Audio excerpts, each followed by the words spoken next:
Hi, I'm Mark Durbin. And I'm Rick Kepler. And in this episode, we want to take you back to 1884 and tell you about what is known as the eighth wonder of the world. I'm talking about the original rock dam that created Big Bear Lake. When the lake was created, they never had boating, fishing, swimming in mind, or even the fact that it would make a wonderful resort community.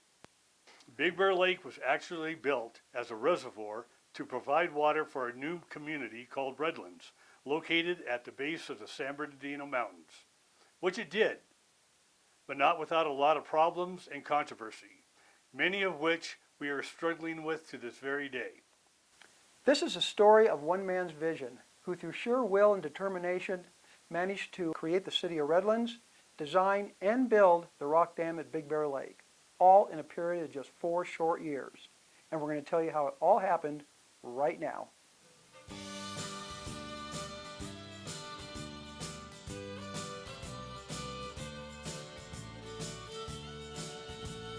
Our story begins in 1881 when a guy by the name of Frank Elwood Brown migrated to Southern California after graduating from Yale University in 1876. He found the climate and the red soil conditions at the east end of San Bernardino Valley ideal for citrus farming.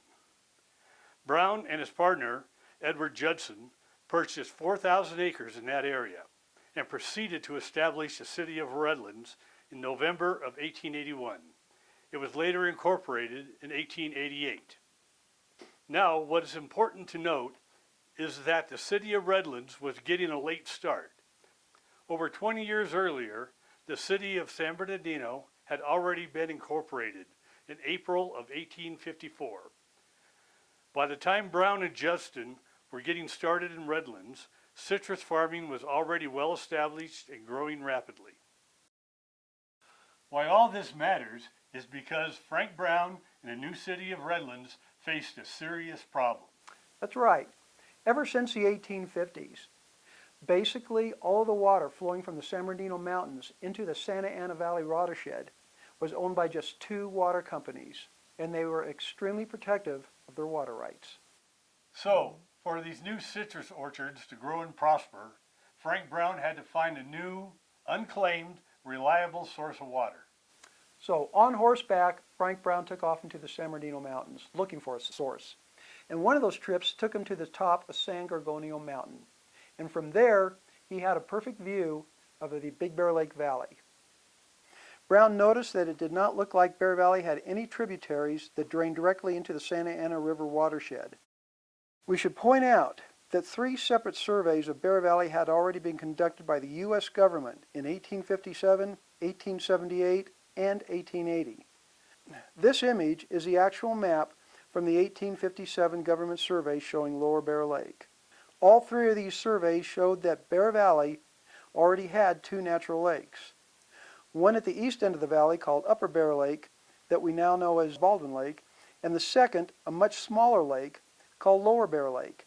This was located at the west end of the valley between what is now Fawnskin and Eagle Point. Lower Bear Lake, in gray, is now overlaid onto today's Big Bear Lake, so you can see where it was. It was early in the morning in May of 1883 when Frank Brown and his guide Hiram Barton rode into Big Bear Valley. The snow was gently falling as they made their way west through the swampy meadows and the Lower Bear Lake until they got to a granite gorge at the far west end of the valley. When Brown saw this gap, he wrote in his diary, quote, "What I have dreamed of for several years, a place specially designed by Providence for a dam to hold back the winter floods for summer use." Brown immediately returned to Redlands and shifted into overdrive. He searched for investors to raise enough money to purchase Bear Valley land, which was owned by Richard Garvey and Jonathan Slauson of Los Angeles. On June 12th, Brown met with Garvey and Slauson, but they did not want to sell. Brown was also disappointed to learn they had already been approached by other buyers interested in the same land.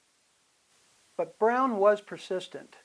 He took a gamble, and for $500 he managed to get Slauson and Garvey to agree to give him a 20-day option not to sell to anyone else. On June 15, 1883, Brown was back in the valley.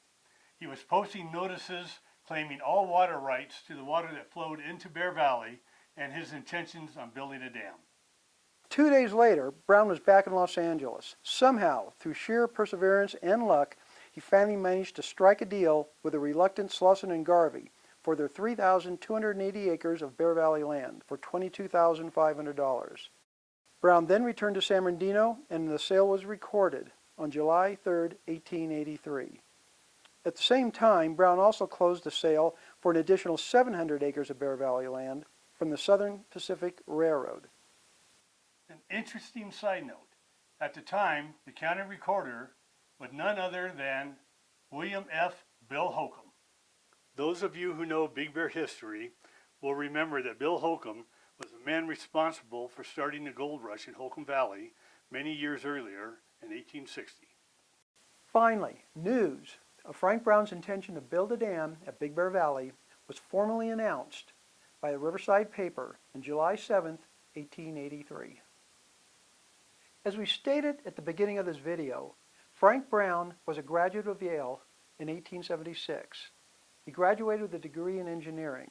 Since he was an engineer, he decided that he was going to design the rock dam himself. So, throughout July and August, Brown focused his attention on gathering all the information he could on dam construction from engineers throughout the state. There were two primary problems facing Frank Brown in building the dam. First, the cost of transporting material to the construction site was going to be prohibitive. Transporting materials to the construction site would take about 10 to 12 days round trip over the Cajon Pass, 70 miles through the desert, and then up the far east end of the San Bernardino Mountains on primitive roads that were actually trails. His second challenge was going to make sure that his design would hold up under the enormous pressure that a 5-mile-long lake was going to create. Brown began drawing his plans for a dam which was both unique and controversial. The design called for a relatively thin arch, 20 feet wide at the bottom, 52 feet high, and tapering to only 3 feet wide at the top. To save money, it would be built entirely out of 3-foot rock blocks cut from an unlimited supply of boulders on the surrounding hillsides. Cement, which was going to be hauled into the mountains at great expense, would only be used to hold the granite blocks together. Bottom line, the strength of this dam is going to rely primarily on the curve of the arch. At the same time Brown was finishing the design of the dam, he had engineers in Bear Valley blasting trenches into the bedrock at the base of the granite gorge to form the dam's foundation. Brown documented in his journal that the first masonry work on the foundation of the dam began at 2:45 p.m. on September 27, 1883. Okay, at this point we are going to complicate our story a little bit by telling you that in order for Frank Brown to build his rock dam, he was going to have to build another dam first. That's right. This dam would be built about 2 miles further east from the construction site of the rock dam.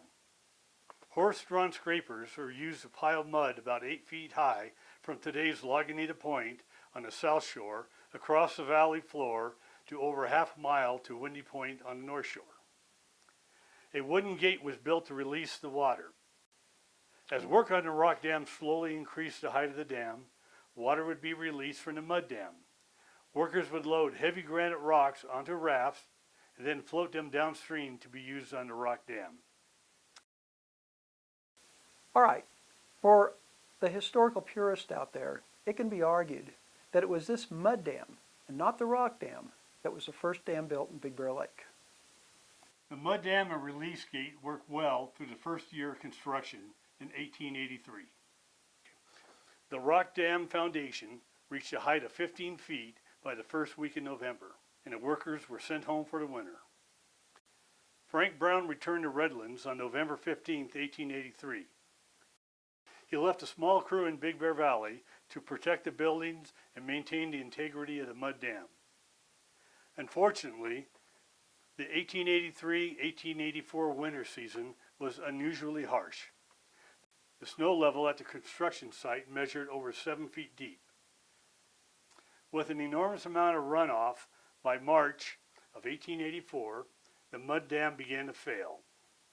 An 8-foot section of the mile-and-a-half mud dam had washed away. Workers struggled to make the repairs. By April 23rd, the breach in the dam was finally fixed. About the same time, a guy by the name of Benjamin Watrous followed a homestead on a small meadow just southeast of the rock dam construction site. This meadow intersected the pack trail from Seven Oaks to Bear Valley. Benjamin built log cabins that could provide housing for the construction workers and their families. A small earth dam was also built in the meadow that created a small lake.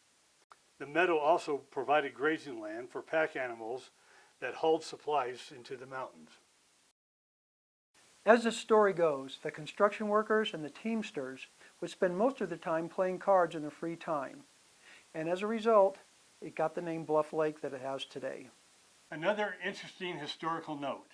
According to Frank Brown, boating on Big Bear Lake actually began on May 28, 1884.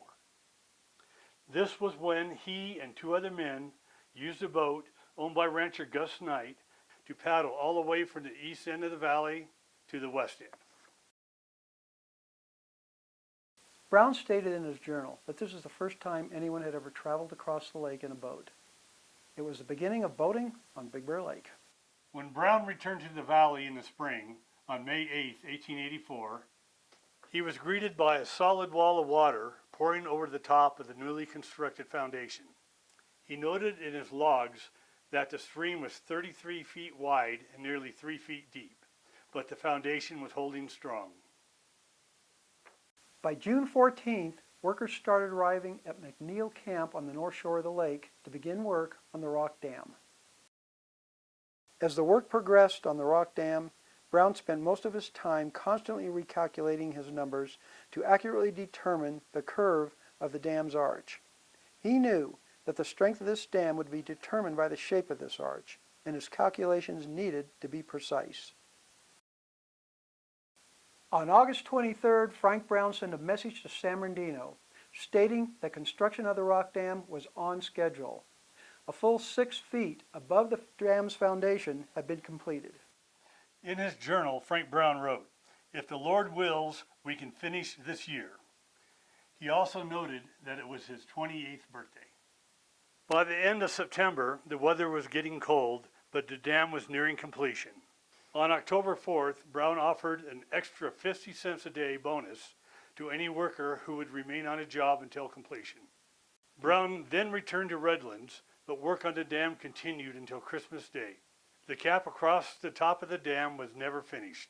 It only covered the first 40 feet, starting on the north side. Frank Brown was extremely proud of the dam, but privately, he admitted that the rock dam would only be temporary. That's right. He knew that a higher and stronger dam was eventually going to be needed to take full advantage of the storage capacity of this lake. By the end of 1884, Frank Brown had created a reservoir that was over 5 miles long. At the time, it was considered the largest man-made lake in the world. More importantly, Frank's dream of a continuous and renewable source of water for Redlands had been realized. But all was not well in paradise. This was only the beginning of a struggle for control of the water in Big Bear Lake. Our next video will explore the problems and controversy that arose almost immediately. Engineering studies made soon after the completion of the dam found that Frank Brown had made a basic but serious error in the design of the foundation of the dam. So, it may have been sarcasm, not praise, when engineers declared that this new rock dam was the 8th wonder of the world, because there was very real concern as to whether or not it would hold up under the enormous pressure of this new lake. Also, what most people don't realize today is that for more than half a century, boating and fishing on a lake was extremely hazardous and at times even a life-threatening activity. To make matters worse, you will find out that even today, our Big Bear communities, and especially our MWD, are dealing with ongoing challenges and issues from the 1800s that actually threaten the continued existence of our lake. If you are enjoying our videos, please like and click the subscribe button below. This will allow you to see our next video just as soon as it is posted. And it's also going to help other people who are interested in Big Bear history find this content. Hey, thanks for joining us today. See you next time.